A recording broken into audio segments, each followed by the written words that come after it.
नमस्कार दोस्तों, स्वागत है आप सभी का। दोस्तों मैं आपके लिए लाया हूँ यूपी टेट के किसके जी हाँ, यूपी टेट के PYQ। जी हाँ, PYQ मतलब प्रीवियस ईयर क्वेश्चन पेपर। तो दोस्तों आइए चलते हैं, स्टार्ट करते हैं। तो हमारा पहला क्वेश्चन है कि कोहलर यह सिद्ध करना चाहता था कि सीखना एक ऐसी स्थिति है जिसमें व्यक्ति क्या है, पशु से श्रेष्ठ है। बी ऑप्शन स्वायत्त यादृच्छिक क्रिया है, संज्ञानात्मक कार्य हैं, या परिस्थिति के विभिन्न अंगों का क्या है, प्रत्यक्षीकरण है। तो कोहलर, तो पहली बात तो कोहलर कौन थे? कोहलर एक गेस्टोल्टवादी मनोवैज्ञानिक थे। जी हाँ, कौन से? गेस्टोल्टवादी मनोवैज्ञानिक थे। तो गेस्टोल्टवादी मनोवैज्ञानिक थे। अब गेस्टोल्ट का अर्थ क्या होता है? तो गेस्टोल्ट का अर्थ होता है समग्र आकार। जी हाँ, कौन सा आकार? समग्र आकार, या इसको हम बोल सकते हैं पूर्णाकार भी बोल सकते हैं। तो गेस्टोल्टवादियों में कौन कौन से मनोवैज्ञानिक आते हैं? तो गेस्टोल्टवादियों में, जी हाँ, गेस्टोल्टवादियों में कौन कौन से मनोवैज्ञानिक आते हैं? तो गेस्टोल्टवादियों में हमारे एक तो होगी कोलर, दूसरा है कोपका, जी हाँ कोपका, और तीसरे हैं हमारे वर्दाइमर। कौन से मर? वर्दाइमर। तो तीसरे कौन हो गए हमारे? वर्दाइमर। वर्दाइमर ने ही इसकी गेस्टोल्ट की स्थापना, गेस्टोल्ट के संस्थापक माने जाते हैं। और इसकी स्थापना कहाँ की थी? जर्मनी में की थी। कहाँ पर की थी? जर्मनी में की थी। तो गेस्टोल्ट की स्थापना कहाँ पर की थी? जर्मनी में की थी। तो यहाँ पर बोल रहे हैं कि कोहलर यह सिद्ध करना चाहते थे कि सीखना, सीखना मतलब क्या होता है हमारा? अधिगम। तो अधिगम, अधिगम अधिगम के दो प्रकार के सिद्धांत होते हैं। एक तो होता है व्यवहारवादी। जी हाँ, कौन सा? एक तो होता है व्यवहारवादी और दूसरा होता है हमारा संज्ञानवादी। तो जो कोहलर का सिद्धांत था, कोहलर का सिद्धांत किसका था? कोहलर ने जो अपना सिद्धांत दिया था, वो सिद्धांत दिया था सूझ का सिद्धांत। जी हाँ, किसका सिद्धांत? सूझ का सिद्धांत। किसका सिद्धांत दिया था? सूझ का सिद्धांत दिया था। अब ये सूझ का सिद्धांत, क्या इसको हम बोल सकते हैं किसका? अंतर्दृष्टि का सिद्धांत। जी हाँ, किसका बोल सकते हैं? अंतर्दृष्टि का सिद्धांत इसको हम बोल सकते हैं। तो सूझ का सिद्धांत या अंतर्दृष्टि का सिद्धांत, ये कौन से सिद्धांत में आएगा? ये हमारे संज्ञानात्मक सिद्धांत, संज्ञानवादी सिद्धांतों में आएगा। कौन से सिद्धांतों में आएगा? संज्ञानवादी सिद्धांतों में आएगा। तो तो गोष्ठ तो हमारे कोहलर ये सिद्ध करना चाहते थे कि सीखना क्या है? एक संज्ञानात्मक संकार्य है। कौन सा कार्य? संज्ञानात्मक संकार्य है। कौन सा कार्य है? संज्ञानात्मक संकार्य है। इसके बाद तो देखते हैं कौन सा कार्य है? संज्ञानात्मक संकार्य है। तो कोहलर के सिद्धांत के अनुसार सीखना क्या है? एक संज्ञानात्मक कार्य है। और अधिगम के सिद्धांतों में कितने प्रकार के सिद्धांत शामिल होते हैं? दो प्रकार के। एक तो होगा व्यवहारवादी, दूसरा क्या होगा? संज्ञानवादी। व्यवहारवादी किस पर जोर देते थे? उद्दीपक, और यहाँ पर है अनुक्रिया। जी हाँ, क्या है? अनुक्रिया पर जोर देते थे। उद्दीपक और अनुक्रिया पर जोर देते थे। और संज्ञानवादी किसको महत्व देते? संज्ञान, यानी कि बुद्धि, बुद्धि तर्क, इसको महत्व देते थे। बुद्धि हो गया, तर्क हो गया, इसको क्या देते थे? महत्व देते थे। इसमें ये संज्ञानवादी। अब कोहलर, कोपका, वर्दाइमर, ये तीनों ने क्या दिया? इन तीनों ने दिया सूझ का सिद्धांत, अंतर्दृष्टि का सिद्धांत, गेस्टोलवाद का सिद्धांत। ये सभी इसके इन्हीं सूझ के सिद्धांत के ही क्या थे? नाम थे। अब जो इन्होंने सूझ का सिद्धांत दिया, किसका सिद्धांत दिया था? सूझ का सिद्धांत दिया था। उस सिद्धांत में इन्होंने किस पर प्रयोग किया था? सुल्तान नामक एक चिंपांजी पर प्रयोग किया था। किस पर प्रयोग किया था? सुल्तान नामक एक चिंपांजी पर प्रयोग किया था। तो हमारे पहले क्वेश्चन का आंसर क्या हो गया कि कोहलर क्या सिद्ध करना चाहते थे? कि सीखना संज्ञानात्मक संकार्य है। इसके बाद अगले क्वेश्चन की ओर बढ़ते हैं। तो अगला क्वेश्चन है किसी भी नई भाषा को, किसी भी नई भाषा को सीखने के लिए कहाँ से प्रारंभ किया जाना चाहिए? जी हाँ, किसी भी नई भाषा को सीखने के लिए कहाँ से प्रारंभ किया जाना चाहिए? अक्षरों व शब्दों के मध्य साहचर्य से, वाक्यों के निर्माण से, शब्दों के निर्माण से, या इनमें से कोई नहीं। तो इसका जो आंसर होगा कि हमें नई भाषा को सीखने के लिए अक्षरों और शब्दों के मध्य क्या होना चाहिए? साहचर्य होना चाहिए। क्या होना चाहिए? अक्षरों और शब्दों के मध्य क्या होना चाहिए? साहचर्य होना चाहिए। और वहाँ से हम किसी भी नई भाषा को क्या कर सकते हैं? सीखना प्रारंभ कर सकते हैं। इसके बाद हमारा जो अगला क्वेश्चन है, समावेशी क्वेश्चन नंबर 3। अगला है कि समावेशी कक्षा में किस प्रकार के छात्र शामिल होते हैं। तो समावेशी कक्षा में केवल विशिष्ट छात्र शामिल होते हैं, सामान्य और विशिष्ट यहाँ पर छात्र है, सामान्य और विशिष्ट छात्र शामिल होते हैं, या केवल सामान्य छात्र शामिल होते हैं, या फिर बहुभाषी और प्रतिभाशाली छात्र शामिल होते हैं। तो समावेशी कक्षा में क्या होता है कि हमारे जो सामान्य छात्र होते हैं उनके साथ साथ किसको, विशिष्ट छात्रों को भी शामिल किया जाता है, और इनको क्या दी जाती है, नियमित क्या दी जाती है, इनको नियमित विद्यालय में क्या दी जाती है, इनको शिक्षा दी जाती है। जो नियमित जो क्लास चलती है, जैसे सामान्य बच्चों के लिए जो क्लास चलती है वही इन विशिष्ट बच्चों के लिए भी क्लास चलेगी। अर्थात सामान्य और विशिष्ट दोनों क्या होंगे, साथ साथ में पढ़ेंगे। अर्थात क्या होगा, तो दोनों क्या होंगे, साथ साथ में शामिल होंगे। तो इसका आंसर क्या हो गया कि सामान्य और विशिष्ट छात्र क्या होंगे, शामिल होंगे। किसमें होंगे, समावेशी कक्षा में सामान्य और विशिष्ट छात्र शामिल होंगे। इसके बाद जो अगला जो हमारा, हाँ जी हाँ दोस्त, और ये हमारे जो विशिष्ट छात्र होते हैं, विशिष्ट छात्र क्या होते हैं, ये सामान्य से एकदम अलग होते हैं। क्या होता है, सामान्य से अलग हो सकते हैं। अब ये अलग अलग किसी में भी हो सकते हैं, ये बुद्धि की योग्यता में हो सकते हैं, शारीरिक योग्यता में हो सकते हैं, मानसिक योग्यता में हो सकते हैं, या कुछ अलग प्रकार से भी हो सकते हैं। ठीक है, तो आगे बढ़ते हैं। अधोलिखित में गणित संबंधी अधिगम असमता को कौन सा पद परिभाषित करता है। जी हाँ, अधोलिखित में से गणित संबंधी अधिगम असमता, गणित संबंधी क्या है, लर्निंग डिसेबिलिटी को कौन सा पद परिभाषित करता है। तो नीरसता संबंधी दोष, पठन दोष, गणना दोष, या इनमें से कोई नहीं। तो नीरसता संबंधी दोष मतलब ये क्या, उसमें बच्चों की क्या होगी, पढ़ने में रुचि नहीं होगी। दूसरा क्या है, पठन संबंधी दोष, क्या है, पठन संबंधी दोष, पठन संबंधी दोष हमारा क्या होता है, डिसलेक्सिया। क्या होता है, डिसलेक्सिया। क्या होता है, डिसलेक्सिया होता है। तो ये तो पठन संबंधी दोष नहीं, गणित संबंधी दोष नहीं हुआ। इसके बाद गणना संबंधी दोष कौन सा होता है, गणना संबंधी दोष किससे संबंधित है, गणित से संबंधित है। और ये कौन सा होता है, ये होता है हमारा डिसकैलकुलिया। जी हाँ, कौन सा होता है, डिसकैलकुलिया। डिसकैलकुलिया होता है। कौन सा होता है, डिसकैलकुलिया होता है। और डिसकैलकुलिया भी कितने प्रकार का होता है, 3 प्रकार का होता है। तो वो हम आगे देखते हैं कि डिसकैलकुलिया कितने प्रकार का होता है।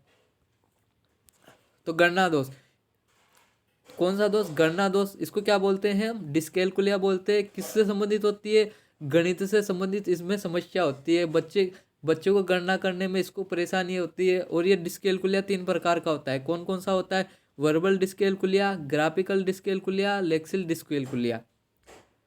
डिसकैलकुलिया में क्या होता है कि बालक को संख्या निर्माण में स्वयं द्वारा संख्या को समझने की योग्यता प्रभावित होती है।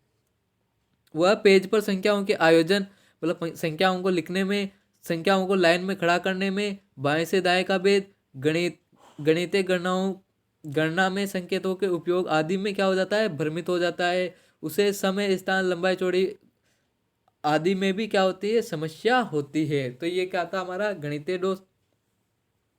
इसके बाद हमारा जो अगला क्वेश्चन है, समावेशीकरण की सफलता के लिए क्या आवश्यक है।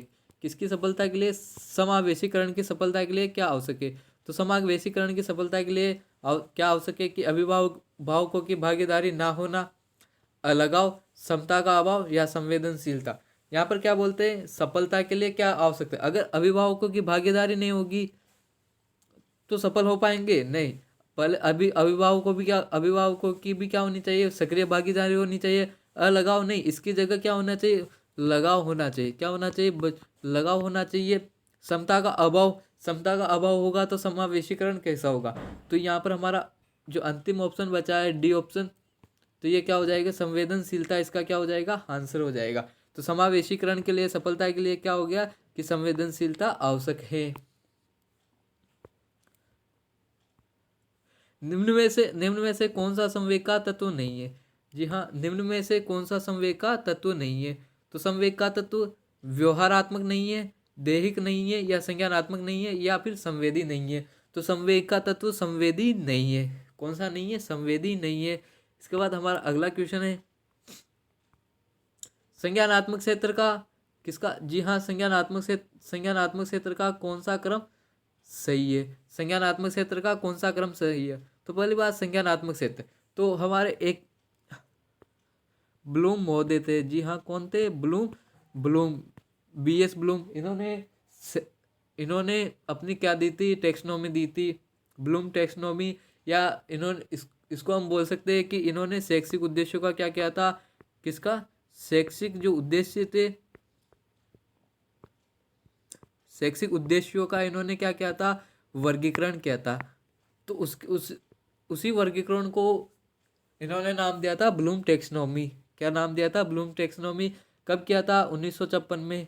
कब किया था, 1956 में इन्होंने वर्गीकरण किया था। उसमें इन्होंने 3 क्षेत्र बताए थे। कितने क्षेत्र बताए थे, 3 क्षेत्र बताए थे।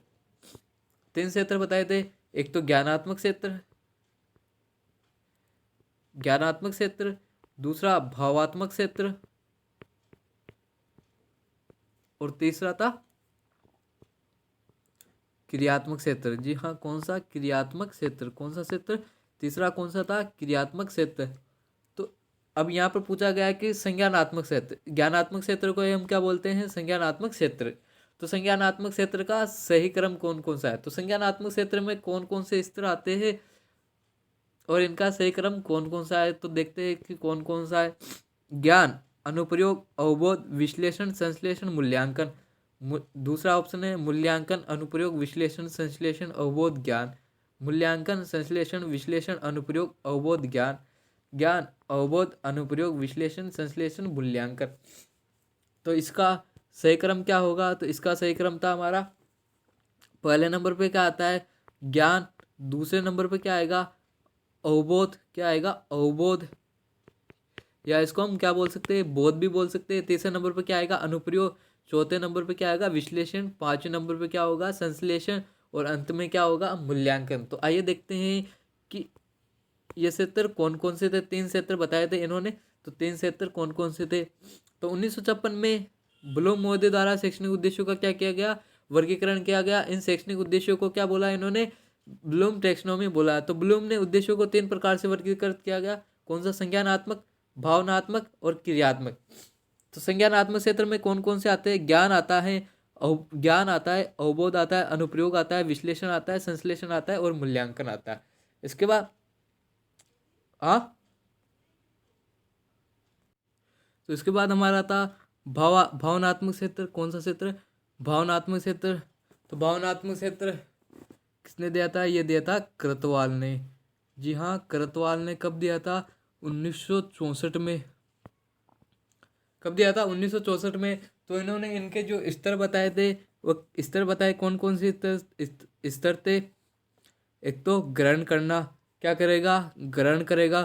फिर उसके बाद कोई भी चीज़ हमने ग्रहण की तो उसकी क्या देगा, अनुक्रिया देगा। उसके बाद क्या करेगा, अनुक्रिया दे दी। अनुक्रिया के बाद वो क्या करेगा, या तो उसका अनुमूल्यन करेगा, या उसका क्या करेगा, मूल्य निरूपण करेगा। फिर उसका क्या करेगा, उसको जमाएगा, यानी कि व्यवस्थित करेगा, यानी कि व्यवस्था या संगठन। उसके बाद क्या होगा, उसका चरित्रीकरण या निरूपण, इसको हम बोल सकते हैं। इसके बाद 1969 में कब, 1969 में सिम्पसन महोदय। कौन से, सिम्पसन महोदय। तो इन्होंने कौन सा क्षेत्र दिया, इन्होंने बोला क्रियात्मक क्षेत्र। इसको हम बोल सकते हैं मनोगत्यात्मक क्षेत्र। जी हाँ, कौन सा क्षेत्र, मनोगत्यात्मक क्षेत्र, इसको हम बोल सकते हैं। तो मनोगत्यात्मक क्षेत्र इसको बोल सकते हैं। तो इसमें कौन कौन से स्तर थे, इसमें कौन कौन, उत्तेजना, परिचालन, नियंत्रण, सामंजस्य, अनुकूलन, आदत निर्माण। तो पहले क्या होगा, उत्तेजना होगी, उसको क्या करेगा, उसका क्या करेगा, परिचालन करेगा, संचालन करेगा। फिर उसको क्या करेगा, नियंत्रण करेगा। फिर उस पर क्या करेगा, सामंजस्य, या इसको हम बोल सकते हैं, क्या बोल सकते हैं, इसको हम बोलेंगे क्या, समन्वय। जी हाँ, क्या करेगा, समन्वय करेगा। समन्वय करने के बाद क्या हो जाएगा, अनुकूलन हो जाएगा। अनुकूलन होते क्या हो जाएगा, आदत का निर्माण या आदत गठित हो जाएगी। तो ये ब्लूम के 3 डोमेन थे। कौन कौन से डोमेन थे? संज्ञानात्मक डोमेन, भावनात्मक डोमेन और क्रियात्मक डोमेन।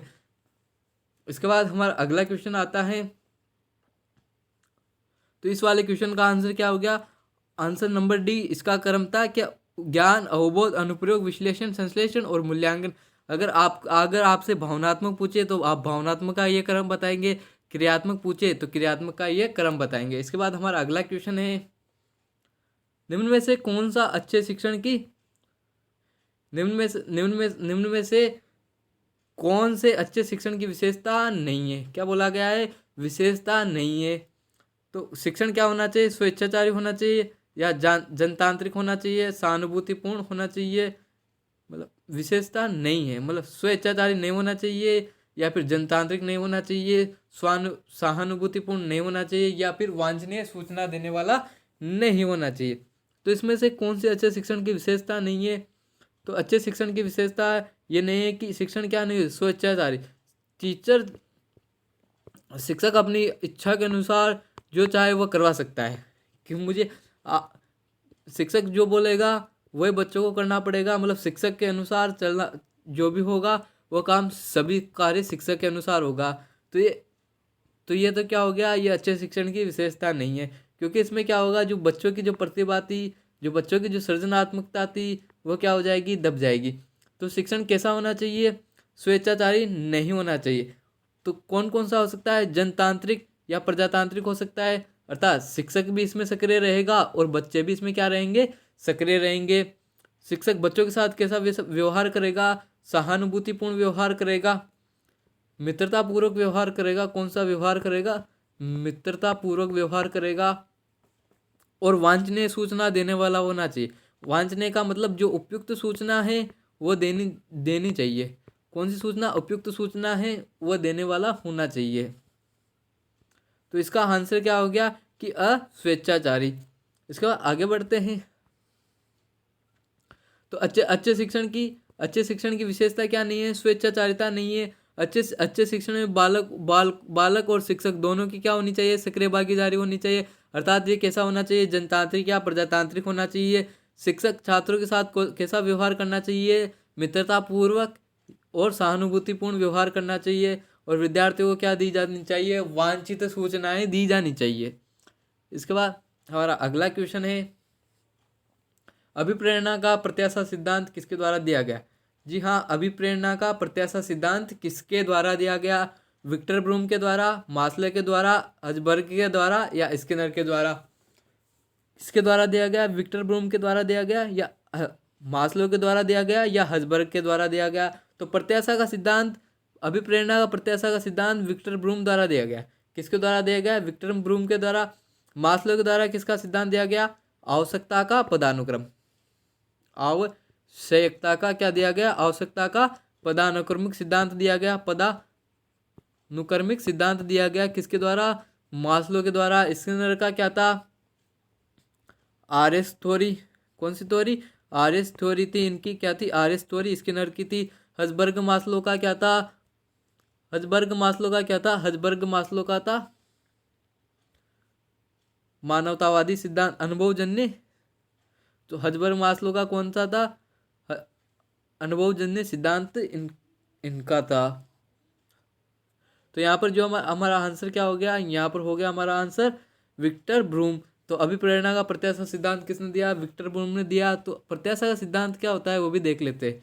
तो प्रत्याशा का सिद्धांत दिया हमारा विक्टर ब्रूम ने। तो प्रत्याशा का सिद्धांत विक्टर ब्रूम द्वारा क्या दिया गया? यह सिद्धांत बताता है कि किसी व्यक्ति द्वारा किए गए कोई भी व्यवहार के लिए, किसी व्यक्ति द्वारा किए गए कोई भी व्यवहार के लिए प्रेरणा क्या होगी? परिणाम की वांछनीयता पर निर्भर करेगी। मतलब कोई भी व्यक्ति प्रेरित होकर व्यवहार तब करेगा तब उसे उसके परिणाम का क्या हो? पता हो। जैसे एक क्रिकेट खिलाड़ी विश्व कप में क्या करना चाहता है? जीतना चाहता है। तो उसका उद्देश्य क्या होगा? जीतना। ये जीतना क्या होगी? उसके लिए परिणाम हो गया और इसके लिए वो क्या होगा? प्रेरित होगा। तो ये क्या है? प्रत्याशा सिद्धांत। किसका? प्रेरणा का। इसके बाद हमारा अगला क्वेश्चन आता है कि अग्रिम व्यवस्थापक प्रतिमान परिवार किससे संबंधित है? जी हाँ, अग्रिम व्यवस्थापक परिवार प्रतिमान किस परिवार से संबंधित है?